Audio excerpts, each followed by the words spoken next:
Mungkin sudah terlambat kalau kita bikin video ini, tetapi tidak ada salahnya kita bikin video terkait ulasan pertandingan timnas Indonesia di bawah asuhan John Herdman dalam 2 pertandingan, yaitu lawan St. Kitts and Nevis menang 4-0 dan juga kalah 1-0 lawan Bulgaria ya.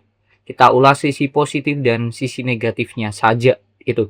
Kita tidak akan fokus ke gaya permainan, fokus ke jalannya pertandingan, tidak. Kita melihat bahwa sisi positifnya apa. Sisi positifnya dan negatifnya ya. Sisi positifnya Elkan Baggett kita tahu comeback dan juga itu akan membuat persaingan lini belakang makin kuat.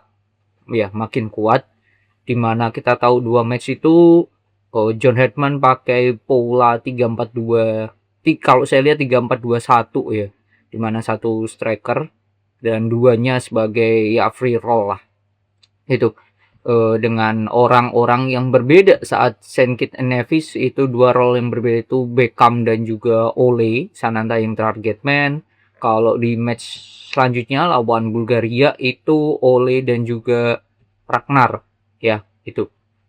Di lini belakang luar biasa banyak kalau saya lihat banyak opsi ya, banyak opsi di timnas Indonesia. Belum lagi nanti kalau Misilgers bisa main sudah sembuh dari cedera, itu akan menambah kedalaman lini belakang ya. Kemarin kita udah tahu ada J, Rido, lalu ada Elkan di lawan St. Kitts and Nevis, lalu ada Hafner lawan Bulgaria, terus juga masih ada Jordi maju sebagai DM. Terus ya kita tahu yang lainnya juga ya, masih ada Misilgers yang belum dipanggil karena cedera. Lalu ada Kevin Dix yang bisa main di posisi itu juga ya. Meskipun kemarin kalau kita lihat ya dia pakai di posisi di kanan ya. Dia lebih ke sering overlap ke depan gitu untuk menjaga kelebaran di sisi kanan gitu. Nah, itu sisi positif dari lini belakangnya. Banyak opsi yang makin diberikan oleh John Herdman dengan kembalinya Elkan gitu. Nah, selain itu juga ada perihal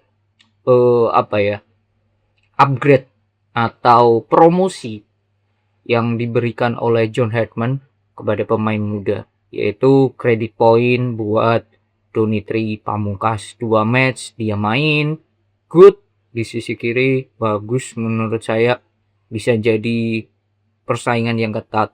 Kalau pakai bola ini terus, kan posisinya kemarin dia di match pertama di sebelah kiri, di match kedua dia nggak main sebagai startingnya Nathan.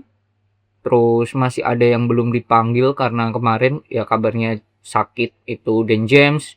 Terus yang biasanya posisi kiri itu kan ada Calvin Verdong, belum lagi Arhan yang masih cedera. Jadi sebelah kiri itu akan menjadi titik yang bisa dikatakan rapat persaingan gitu. Sama juga aslinya di kanan kan ada Sandy Walsh, ada Kevin Dix, ada Yakob yang bisa di situ, dan juga ada Asnawi yang juga belum sembuh dari cedera. Cuman saya melihat sisi kiri itu lebih banyak gitu. Terus sisi positif lagi, Jordi Amat bisa main di tengah ya sebagai DM. Kenapa? Karena ini bisa menjadi peran yang penting, peran yang krusial mungkin nantinya, terutama kalau main di ASEAN Cup ya, Juni atau Juli kalau nggak salah. ASEAN Cup itu punya peran yang krusial ya Jordi Amat di posisi itu kan. Ya saya bilang posisi belakang kemungkinan kalau pakai bola ini terus 3 back di belakang mungkin sudah pasti milik Rizky Ridho untuk ASEAN Cup. Nah, tinggal nanti duanya siapa, atau bisa jadi Jordi kembali ke posisi aslinya ke belakang, atau mungkin nanti ada pemain-pemain dari Liga 1 yang dipanggil, ada Karel, ada Ferrari ya. Jelas kalau macam Justin Hafner jelas tidak bisa dipanggil. Elkan Jai ya potensinya kecil lah untuk bergabung karena tidak kalender FIFA, meskipun itu berbarengan dengan yang namanya kalau nggak salah itu pramusim ya, tapi kan tidak kalender FIFA, jadi klub tidak mempunyai kewajiban untuk melepas pemainnya itu ke negara. Jadi jangan norak perihal nantinya kalau ASEAN Cup pemain-pemain abroad nggak bisa main gitu. Terus sisi positif lagi kalau saya lihat di sini adalah Ole bisa menjadi sisi kreatif ya. Oleh 2 match saya katakan sangat bekerja keras, kalau nggak ada Ole, we never know siapa yang menjadi aktor kreativitasnya. Gitu sih, itu sangatlah krusial sih, menurut saya krusial banget. Oke, terus sisi positifnya lagi, melihat Sananta mempunyai peran yang krusial menurut saya juga di 2 match ini, dan mungkin dalam hal nantinya bersama John Herdman ya. Itu ya. Entah dia disiapkan untuk nantinya Asian Cup karena dia akan main di Liga Malaysia, jadi ada potensi dia bisa dipanggil, atau memang tipe yang dicari oleh John Herdman ini adalah satu striker sebagai pemantul, sebagai ya the real target man gitu. Kalau Ole kan nggak target man ya, dia lebih ke wing ya, dia aslinya winger tapi bisa jadi target man gitu. Dan dia lebih suka dribbling bola terupas gitu, bukan goal getter di kotak penalti gitu. Nah, itu sisi-sisi positifnya kalau saya lihat ya di kedua pertandingan itu. Ya selain penampilan Beckham, Dimitri tadi udah ya, oke sih. Oke, sisi negatifnya sekarang. Sisi negatifnya adalah saya menyoroti ada beberapa pemain yang bisa dikatakan masih struggle, masih mencerna dalam 2 pertandingan ini. Satu itu adalah Ivar Jenner. Saya tidak tahu apakah mungkin karena dia turun dari sebelumnya di liga di Belanda, meskipun di akademi di Belanda ya, intensitasnya kita juga belum tahu apakah emang seketat, kalau lebih ketat dibandingkan di Liga 1.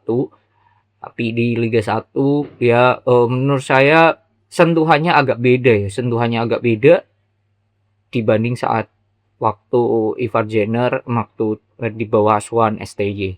Itu sedikit berbeda ya. Apakah dia punya peran yang beda? Nah, kita juga tidak tahu nantinya lawan dia tim asuhan John Herdman ini.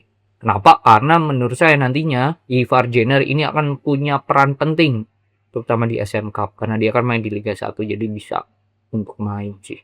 Itu ya, ditambah nanti Tom Haye. Ya, tidak adanya Tom Haye ini menjadi sisi apa ya, PR buat timnas perihal kreativitas gitu sih. Karena kemarin waktu Verdong di tengah dia lebih ke menjaga stabilitas, lebih ke cara atur tempo. Menurut saya dia lebih ke menjaga atur tempo, bukan yang memposisikan oke, kita switch play ke sini, kita tunggu dulu. Ah, enggak, kalau menurut saya dia lebih ke atur tempo, transisi doang gitu sih.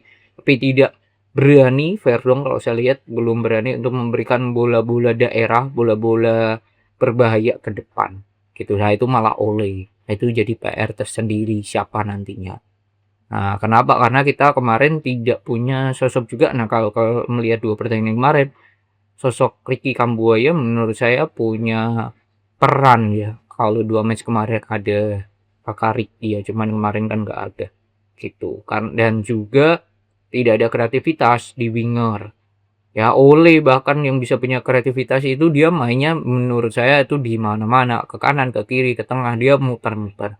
Nah, biasanya kan kita ada Emiliano Jonathan saat zamannya Patrick Kluivert, lalu sebelumnya masih ada Marcelino sebelum cedera. Nah, itu mereka juga punya kreativitas gitu. Jadi PR tersendiri. Gitu sih. Ini akan menarik nantinya ASEAN Cup. Kalau nggak salah sebelum ASEAN Cup ada Juni itu FIFA Matchday lagi. Nah, kita lihat apakah susunan pemainnya yang dipanggil itu masih mayoritas abroad. Bukan mayoritas ya, yang main starting lah mayoritas abroad apa enggak, atau John Herdman sudah mempersiapkan FIFA Matchday Juni itu untuk prepare ke ASEAN Cup gitu. Karena ya kita kan nggak lolos ke Piala Dunia ya, jadi Juni terus lalu selanjutnya ASEAN Cup. Nah, ini menarik nih nanti susunannya seperti apa. Tapi yang jelas menurut saya John Herdman, staf pelatih ini masih menerka karakter dan juga karakter pemain sih, lebih tepatnya disesuaikan dengan game plan yang mereka inginkan. Nah, sisi positif lainnya yang saya urangi satu, yaitu adalah perpindahan yang fluid di lini depan menurut saya. Meskipun Sananta sebagai target man, tapi dia berani, ya mungkin ajaran dari ST juga ya, pressingnya juga ketat juga harus diakui.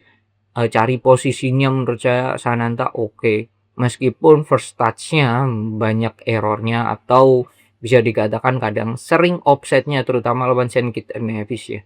Cuman positioningnya dia tuh udah tepat gitu sih. Itu eh apa ya, menurut saya insting dari seorang striker itu which is good sih. Cuma semoga semuanya baik, bisa berimprove lagi.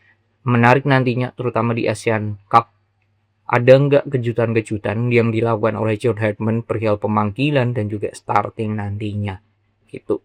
Nah, menurut saya sedikit terkejut dengan pemanggilan Donitri dari 4-1 terus dikejutan dari 2-3. Nah, itu dia masuk dan mainnya oke.